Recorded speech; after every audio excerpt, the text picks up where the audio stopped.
जोहार, जय झारखंड। कहते हैं कि जुल्म के साए में लब खोलेगा कौन, जुल्म के साए में लब खोलेगा कौन, अगर हम चुप रहे तो फिर बोलेगा कौन, अगर हम चुप रहे तो फिर बोलेगा कौन। ये जो जनता है, जनता को कभी चुप नहीं होना चाहिए। अगर कहा भी जाता है कि जिस दिन सड़क सूना हो जाएगा उस दिन संसद आवारा हो जाता है, विधानसभा आवारा हो जाती है। इसलिए कभी जनता को चुप नहीं रहना चाहिए। उसके लिए जो उसकी मांगे हैं उसके लिए सदैव आंदोलन करना चाहिए, चाहे मांगे जो भी हों। आज हम बात करेंगे खतियान की कि खतियान हमारे लिए क्या है। खतियान को बहुत लोग नहीं जानते हैं, तो उसी खतियान पे हम लोग चर्चा करेंगे। खतियान है क्या, उसके पहले हम लोग को अपने ज़मीनों के बारे में जानना पड़ेगा। आज झारखंड में 4 प्रकार की भूमि है, 4 प्रकार की ज़मीनें हैं। पहला कौड़कर, भुइहरी, मुंडारी और खुटकटी। कौड़कर उन ज़मीनों को कहते हैं जिसको हम लोग गाढ़ा नाला साफ़ करके जो खेती करने लायक बनाए उसको कौड़कर भूमि कहा जाता है। जब उरांव लोग आए और जंगलों को साफ़ करके जो खेती करने लायक बनाए उसको भुइहरी ज़मीन कहा गया। जब मुंडा लोग आए और मुंडा लोग आने के बाद जो जंगलों को साफ़ करके खेती करने लायक बनाए उसको मुंडारी ज़मीन कहा गया। खुटकटी ज़मीन उनको कहा गया जो जंगल झाड़ था, जो झूर था, झुरमुट था, उन झाड़ियों को साफ़ करके जो खेती करने लायक बनाया गया उसको खुटकटी ज़मीन कहा गया। खूंट को काट करके जो बनाएगा उसको खुटकटी कहा गया। ये 4 प्रकार के मुख्य रूप से हमारे पास ज़मीनें थे। ऐसे और भी ज़मीनें हैं जैसे बांध खेता है, भूत खेता है, इस तरह की ज़मीनें हैं, लेकिन मुख्य रूप से ये 4 प्रकार की ज़मीनें थी। तो जब ये 4 प्रकार की ज़मीनें थी तो अंग्रेज़ 1765 ईस्वी में झारखंड में प्रवेश करते हैं। जब 1765 ईस्वी में अंग्रेज़ झारखंड प्रवेश किए, उसके बाद क्या हुआ कि जब प्रवेश करने के बाद अंग्रेज़ तो कमाने के लिए आए थे, वो तो एक व्यापारी थे। तो जब कमाने के लिए आए तो उन्होंने सबसे पहला जो साधन देखा यहाँ कमाने का, वो देखा ज़मीन को। तो उन्होंने ज़मीनों को छीनना शुरू कर दिया, यहाँ के लोगों से लेना शुरू कर दिया। तो जब लेने लगे तो जब यहाँ के लोग विरोध करते थे तो पूछते थे तुम्हारे पास कोई दस्तावेज है, कोई खतियान है जिसको हम पर जानेंगे कि तुम्हारा ज़मीन है, क्योंकि इसके पास तो बंदूक थी, इनके पास तो पावर थी। तो वो लोग तो कहते थे नहीं है मेरे पास, तो हम कैसे जानेंगे कि तुम्हारा ज़मीन है।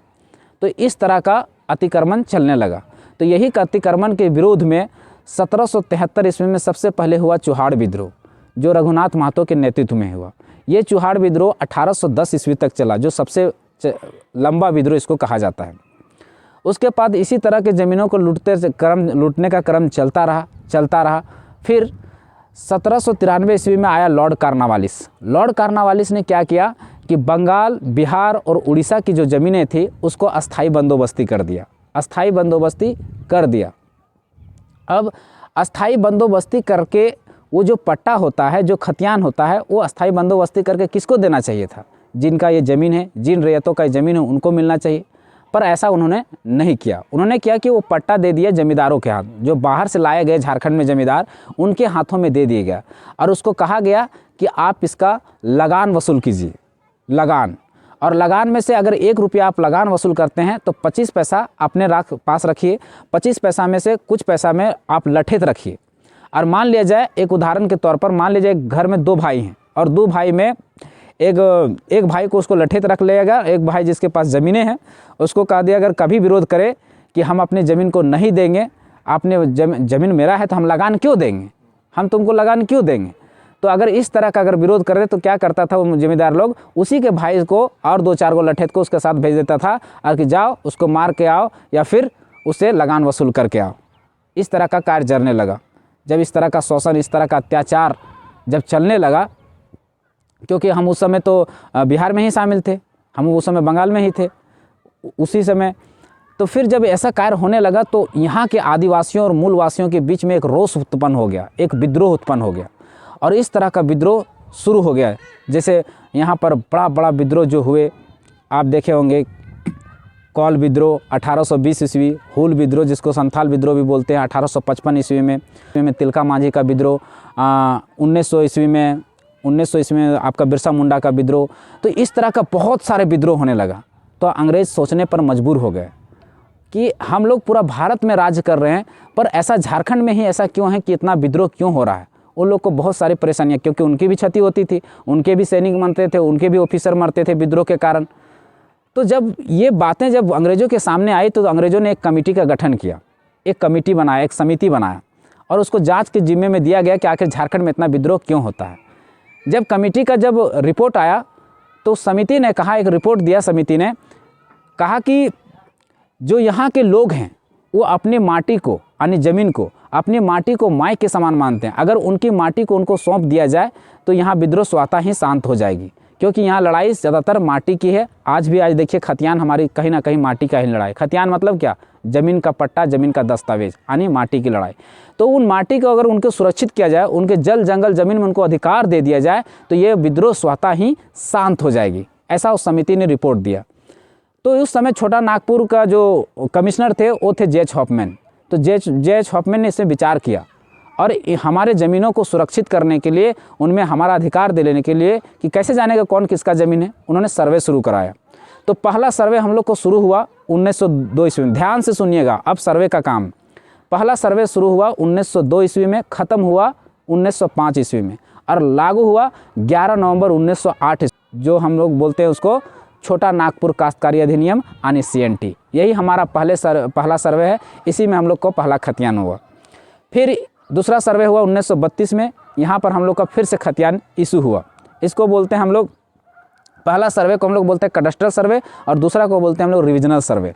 तो रिविजनल सर्वे, कडस्ट्रल सर्वे में थोड़ा सा परेशानियाँ थी, थोड़ा सा त्रुटियाँ थी, सही से नहीं हो पाया था, इसलिए 1932 में फिर से सर्वे हुआ और वहाँ पर खतियान हम लोग को इशू हुआ। तो 1932 में, और तीसरा सर्वे हुआ 1954 में और चौथा सर्वे हुआ 1964 में। तो हम लोग 32 का इसलिए मांग कर रहे हैं क्योंकि 1932 का जो सर्वे है वो झारखंड के 85% इलाकों में हुआ है। कुछ जिलों के कुछ हिस्सों को छोड़कर सभी जिलों में उसका सर्वे हुआ है और वहीं पर हमारा खतियान इशू हुआ है, इसलिए हम लोग 1932 का मांग कर रहे हैं। दूसरी बात है, दूसरा सवाल लोग करते हैं कि आखिर कोई कहता है कि मेरा 1914 का खतियान है, मेरा 18 का खतियान है। तो देखिए, वो जो 14 है, 15 है, 16 है, 1908 के बाद जितना है 11, 12, 13, 14, 15, 16, 1725 तक, वो सारा 1908 के दायरे में आएगी, 1908 का खतियान के दायरे में आएगी, 1908 के सर्वे में वो आएगी।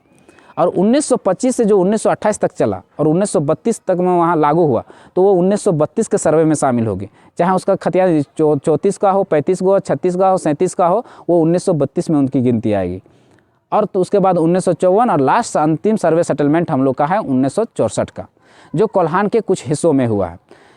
अब हमारी यहाँ हमारी मांग है कि 1932 ही पूरा नहीं, 1932 को एक डेडलाइन माना जाए और 1932 के बाद जितने भी सर्वे हुए हैं 1932 को शामिल करते हुए, जहाँ जिस जिलों में जैसा सर्वे हुआ है उस जिलों को शामिल किया जाए। मान लीजिए गिरिडीह में अगर गिरिडीह जिला में 1908 में सर्वे हुआ है तो इसमें 1908 को मान्यता दिया जाए। कोल्हान में मान लीजिए अगर 1964 में सर्वे हुआ है तो उसको 64 में मान्यता दिया जाए। मतलब जहाँ जैसा सर्वे हुआ है उस आधार पर खतियान आधारित स्थानीयता परिभाषित हो और उसके बाद आधारित होने के बाद उस पर नियोजन को कनेक्ट किया जाए। यही हमारी मांग है, यही हमारा खतियान है। तो ये हुई खतियान की बातें, यही खतियान को हम लोग को समझने की ज़रूरत है। अब हम लोग के यहाँ पर त्रुटियाँ कहाँ हैं? त्रुटियाँ कहीं नहीं है, क्योंकि जहाँ सर्वे हुआ है उड़ीसा, बंगाल, बिहार में था उस समय बिहार के भी कुछ हिस्सों में 1932 में सर्वे हुआ है और उसको राज्य सरकार ने, वहाँ की राज्य सरकार ने 1932 को मान्यता दिया है और उस आधार पर वहाँ स्थानीय नीति परिभाषित होती है। तो अगर वहाँ गलत नहीं तो हम कैसे गलत हैं? उसके बाद अगला सवाल आता है कि झारखंड जब बिहार में था तब हमारा 1932 के सर्वे के आधार पर हमारा स्थानीय निर्गत होता था, तब अगर गलत नहीं थे तो अब गलत कैसे हैं? तो अभी आप ही सोचिए, समझिए और विचार कीजिए। यही था खतियान। जय झारखंड, जोहार झारखंड।